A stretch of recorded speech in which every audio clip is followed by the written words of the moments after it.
Hey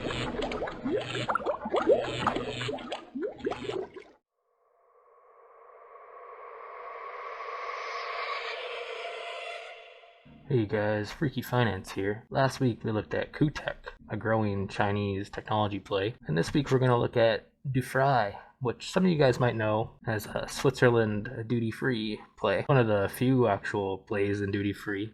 I think it must be a monopoly, unless in certain airports you might have one off, but this is a very interesting company, and it's a recovery play, so I'd slide this one under, say, the keg video we did a while back that played out pretty well, and American Hotel REIT, which was another one that was playing out very well. So this one, very interesting company. Most of you guys are probably familiar with duty free and the types of products they sell, like chocolate, liquor, basically the syntaxes, so you have your tobacco as well, but you also got perfume, and they are spread out all over the world. So when I go here, now this just breaks out the numbers per area, but you gotta remember 2020 was very weak, so this isn't very telling of the company in the future. You can see a lot of the revenue is from Europe, Middle East, and Africa. Quite a lot is from North America, a decent amount from Central America, and then we got the Asia Pacific region, which is starting to grow. It's spread out all over the world. So I was talking on the China video, or the Qtech video, about like home bias, and this is a similar way to do that, but obviously this is literally a global company and would rebound with a global recovery. The numbers here, just look at the red circles, you can see that this company got slammed during COVID, right? All the airports were shut down, and airports are where they make the bulk of their money. They also make money on cruise ships. Anything else is duty free, so your railroads, international travel, which pretty much got destroyed, right? So Asia was down 75% year over year. Europe was down 73% year over year. And then both South North America down 65% year over year. Ultimately, right there, you're like, oh my God, right? This looks like it reminds me of like when I'll go through the numbers in a bit, but it reminds me of when I did the Suncor video, and that Q2 was so bad because oil prices average for the company at 28 WTI for the quarter, right?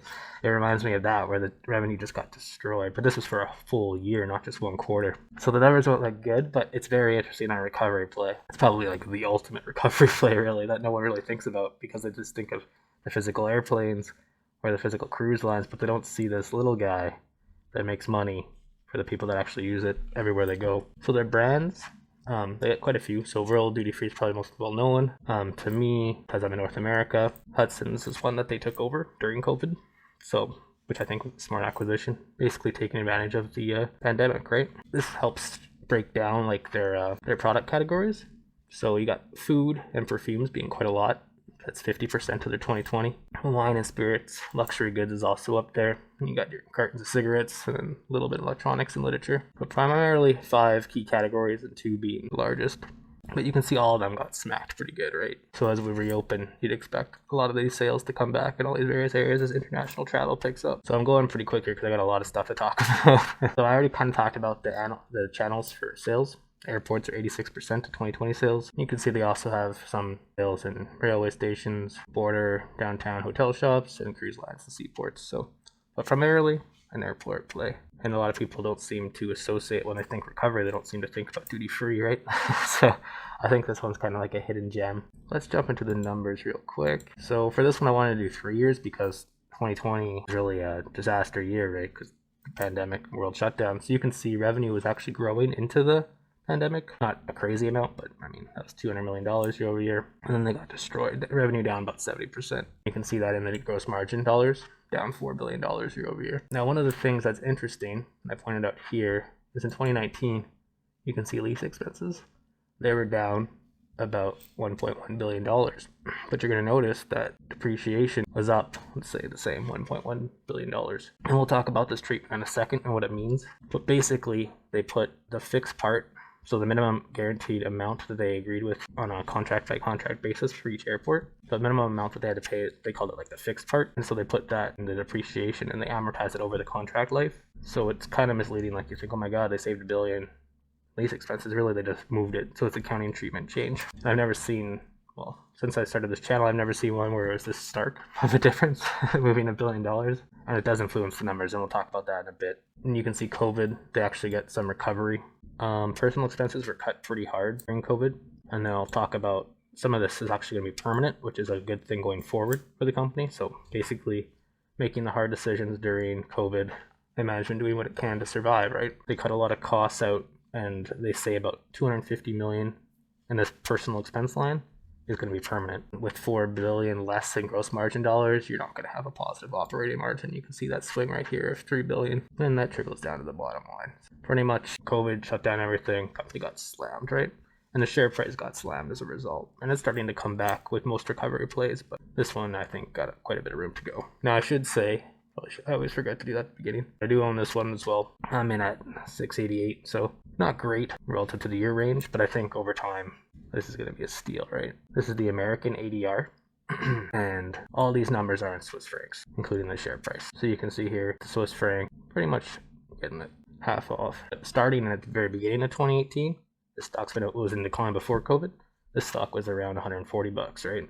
Swiss francs, if not more. So quite a large and steady decline, and it's recently starting to come back. They were buying back shares, but then that changed in 2020. They had to issue shares in order to finance, so for cash flow.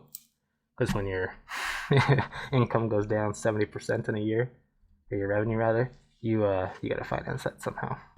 So they issued shares, and they also took over Hudson's, and they issued shares for that as well. So they're aggressive during a time where people were panicking, and I like that. Ultimately, it means if their balance sheet could handle that type of financing, and evidently it did. And we also saw interesting backers during the year. So we saw Alibaba increase their ownership percentage in the company, which I think is something the market's not pricing in at this point. I think it's overshadowed by the COVID shutdown. So anyway, I'll talk about IFRS 16 in a bit, but you can see tangible assets look like they shoot up. Apparently they're just putting the right of use assets on the balance sheet, and then they also have to put that liability side on there. So you might feel like, oh, there's 4 billion more in tangible assets. No, there's 4 billion more in tangible assets because of the right of use assets, and 4 billion more in leases liabilities. So nothing really going on there. I do want to point out that they do have a lot of goodwill on the book, so this isn't like a safe company. I don't want you guys to get that impression. This is a company with risk, and if the world doesn't reopen, then this company will eventually die. But I have the point of view that we will be reopening. So you can see intangibles, they got hit pretty hard during 2020. So they impaired a lot of the intangibles on their book. There's still a lot on there, so if they don't reopen, there'll be more impairments. But we saw these type of impairments when we looked at the energy companies per se, right? When they got destroyed during March, a lot of companies impaired assets. I mean, even Enbridge did for some of their investments, right? It's non-cash, but you can see up here the depreciation impairments shot up another 1.1, right? And a lot of that was impairments of intangibles, but also impairments of the right of use assets, which we'll talk about. So cash flow, you can't really value the company in 2020 based on like earnings per share or cash flow because the company literally got destroyed. You got to try to vision what this company is going to be worth in the future.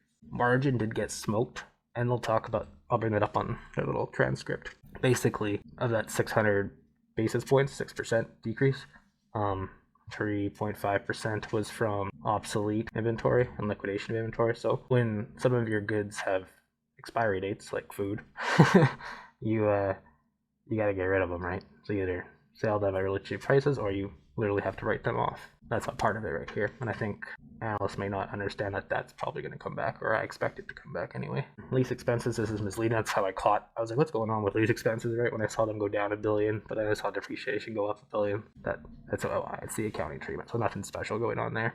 And earnings per share before was around $7. So it got a ways to go, right? $7. If it can get back to where it was. Right now it's only at $60.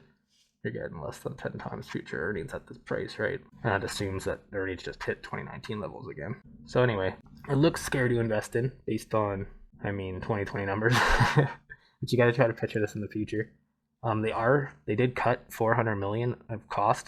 They actually cut like $1 billion of cost during COVID, but $400 million of that's going to be permanent. So as sales reaccelerate and reopening accelerates, $400 million of the cost could be permanent, according to management. I'm thinking the market may not respect or trust that $400 million number because that is quite a big number. And they might not also be pricing this gross margin going back to where it traditionally was, 60%. Also, the impairment, we'll talk about that in a second. The impairment in 2020 actually decreases the future amortization over the contract life. So, well, non-cash, will make the earnings look better in future years. And I don't think many analysts would understand that. And I'm thinking, like, if I had to put a number, I'm thinking $7 to $8 in EPS in 2023, 2024. But really, that's just me saying this is what they made before COVID. So it's not anything really involved there. The net sales delta. So just to see where certain things were getting slammed, you can see perfumes down $2 billion, food down $1 billion, wine down $1 billion, luxury down 800 million, tobacco down 700 million. So getting slammed across the board and getting slammed everywhere. So COVID had no mercy for this company.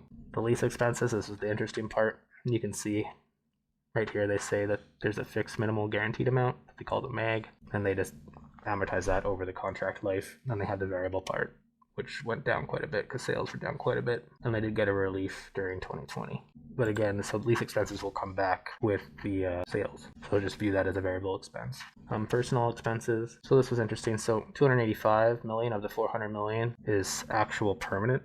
That's what they took out, and that's not an immaterial amount, right? It's literally 250 million on a 1.2 billion dollar number, and 250 into 1240, let's just call it 20%. So they cut out 20% of their personnel expenses rather, and that's going to be permanent. So very interesting. Now they do say that 73 million recognized the expenses during 2020 was actually from severance, so they had to let go of quite a few people, and quite a few people actually made quite a lot of severance package. This is the IFRS thing again. I've kind of already talked about this enough. It makes sense that they had to impair it. You can see it right here, that this is their depreciation, so 1.1 billion, but they had an extra 400 million in right of use asset impairment. Now when you impair something that's being depreciated over a straight line, that just means that the future depreciation is going to be less, so it actually helps the rest over their contract life from an income statement perspective. But I mean, it's depreciation, so it's not crazy, but it'll make earnings look better. So that's 400 million that they recognize now that they don't have to recognize over the contract life. And they also, like I said, they impaired intangibles quite a lot due to COVID, and they just say why they did it, and they basically just say because everything was shut down, which makes sense. So let's go a little bit quicker here. So this is their scenario analysis. So the break-even part is kind of interesting. So we know 2020 they were down 70% year-over-year in revenue. So here they have their sensitivity analysis, and they're basically saying that 55% less revenue than 2020 or than 2019, then they're still going to lose about $40 million. But if they can get it so that they're only down 40% of revenue versus 2019 numbers, they can break even. I thought that was kind of interesting. The thing that I actually got is that you can see that how this scales, right? As more sales come back, personnel expenses as a percent of sales get lower, other expenses as a percent of sales get lower, and then concession fees as a percent of sales also get lower. So if this company can actually rebound, there's a lot of scale embedded in this, right? Because this is still down 40% versus 2019 levels, and they can break even in cash flow. So I thought that was interesting. This is the, they have this slide from, I'm sure they got analysts asked a lot of questions on this, IFRS 16. Anyway, during the 2018 and 2019 period, that's when this adjustment happened. And if I go, just want to show you, so this is what they originally reported in 2018. And basically, all these IFRS 16 impact is how it influences the income statement. So you can see why these expenses were less. It's really like right here. They say it's because of IFRS 16. Importantly, you're going to see depreciation of right of use. So now instead of recognizing it as lease expense, they have to depreciate it. And you're going to notice that these two numbers are not the same. And you're also going to notice other expenses increase. And then at the bottom here, you're going to notice lease interest also increase. So the company, 2018, earnings, net profit equity holders, they did have $71 million, right? But after the IFRS 16 net effects, it actually reports as negative. And if you look at the share price at this time, you can see that it's just been straight down since then. So I think a lot of companies maybe don't understand the accounting treatment changes, because really the management themselves didn't do anything differently, right? Business technically grew, but the share price got destroyed in 2019, and then it got eviscerated in 2020. Usually I just see IFRS 16, and usually it just means more assets on the balance sheet, more liabilities on the balance sheet. There's not a big difference. But this one there is a big difference, so I thought that was worth pointing out. And it is front-loaded, so this is also on their slide deck for how it affected the company. So there is a front-loading effect here as well. So what you can see is that the lease interest expense is highest at the beginning. So right when the, say, year one of the contract, it's highest, and then you notice at the end of the contract life, it's lowest. So this company will actually look like it's performing better as the average contract life decreases. So right now they have an average contract life of 6. As it goes down to 5, so let's just say 6 is right here, year 2, 3 or 5 years left, they'll go down here, and you're going to notice lease expense slowly decrease, even though the company's not doing anything different. It's just accounting treatment. I thought this was very interesting. I don't think many computers or analysts look at that closely, but I do. One of the things that's hidden, I think, is Alibaba. So they've been recently growing in China, or trying to, and you basically need Alibaba to facilitate that for you in China with the CCP. At least that's my angle or thinking on it. So basically they have a joint venture, and Alibaba lets them get into China, basically. Now, Alibaba's also increased stake in the company, and I think this joint venture is going to just accelerate. And I think it's going to accelerate growth materially. I don't think that many people care or maybe look at it. You can see Asia is very small relative to their business, right? Still very much Europe to North America and Central America, but Asia is only 6%. 2021, they just started growing. This is their most recent one that just opened. I'm gonna butcher the name, but Haiku. Hainan. But yeah, and they got more coming down the line. So quite a lot of growth starting in China, and I think that's hidden and it was overshadowed during COVID. All right, I'm going to try to go quicker here. So this is just transcript call. So one of the analysts during the call just asked like, hey, what's the margin going to be? We saw that it was down 600%, or sorry, 6% year over year. And basically you're saying, yeah, the 6%. 1.5% was from discounts and promotions, but 3.5% was from absolute liquidation merchandise. So that's like your spoilage, because some of these things will have expiry dates, right? And they also mentioned another 1.5 is from wholesale. So the sales mix changed during COVID as well. And I don't think any of these are permanent. So I think you're going to get that 60% margin over time. Might not be immediate, but as things reopen, you're going to see the margin approach back to where it was before COVID. I think that logically makes sense. This one, they just bring out the impairments. I kind of already talked about that. But this is where they basically say, yes, we impaired some of the right of use assets in 2020.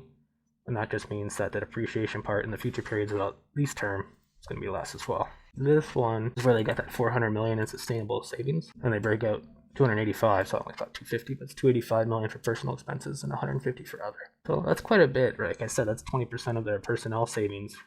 That's going to be sticky. So they're basically saying they're going to be able to do the same amount of revenue as in 2019 with 285 million removed from the cost structure every year. And I think either the market doesn't believe them, or I feel that's what it looks like on the share price, right? Because it's still very cheap. Cheap's a relative thing.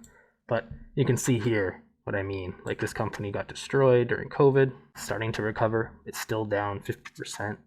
Like, if you bought it here, say if it goes to 100, you're up 50%, right? Still really cheap in those terms.